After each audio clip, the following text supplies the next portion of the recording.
প্রিয় দর্শক আসসালামু আলাইকুম। বরাবরের মতো আবারও হাজির হয়েছে আপনাদের সামনে নতুন একটা রেসিপি নিয়ে। আজকে আমি করে দেখাবো আপনাদেরকে মসুর ডালের কাবাব। ভাবছেন মসুর ডালের কাবাব খেতে আবার কেমন লাগবে?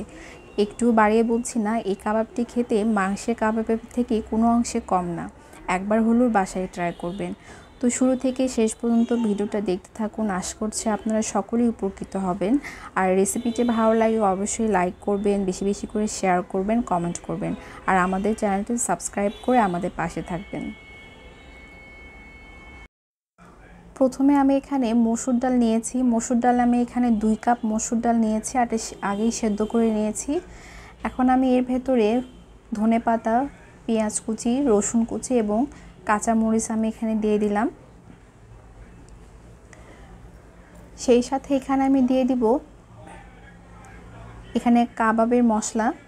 এটা আমি রেডি কাবাবের মশলা নিয়েছি। 1 চা চামচ কাবাব মশলা আমি এখানে দিলাম, আদা বাটা 1 চা চামচ, লাল মরিচ গুঁড়ো 1 চা চামচ, স্বাদ মতো লবণ এবং 1 চামচের একটু উঁচু করে জিরে ও ধনে গুঁড়ো, আর হলুদ গুঁড়ো নিয়েছি 1/2 চা চামচ। যেহেতু আমি ডাল সিদ্ধ করার সময় আগে হলুদ দিয়েছি, এই জন্য এখানে আমি হলুদের পরিমাণটা একটু কমিয়ে দিলাম। দেওয়ার পর এখানে আমি দিয়ে দিব 2 চা চামচ এখানে একদম খাঁটি গাওয়া ঘি।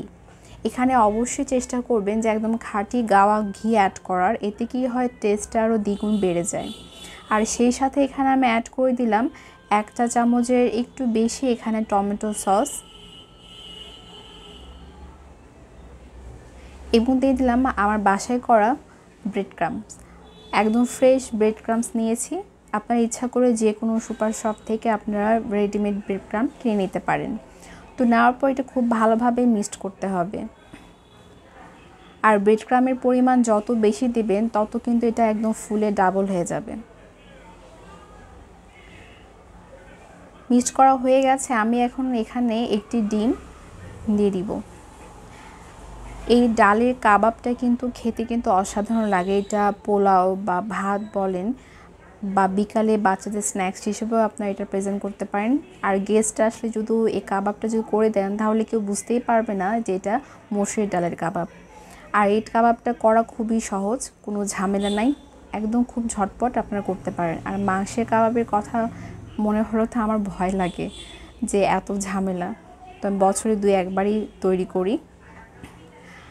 তো মাখানো হয়ে গেছে, আর এটা একদম তেলটাও গরম হয়ে এসেছে। তেলটা কিন্তু খুবই হাই হিটে গরম করতে হবে।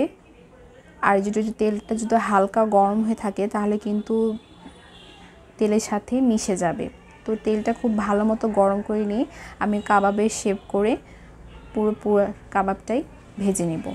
একদম গোল্ডেন ব্রাউন করে ভেজে নিতে হবে। এক পাশটা যখন গোল্ডেন ব্রাউন হয়ে আসবে তখন অপর পাশটা উল্টে দিবে।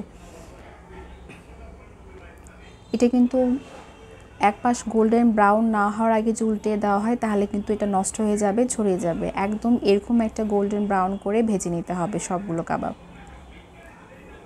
প্রিয় দর্শক, সবগুলো কাবাব ভেজে নেওয়া হয়ে গেছে।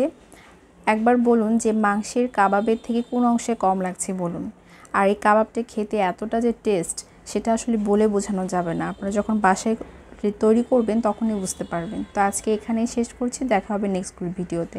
আল্লাহ হাফেজ।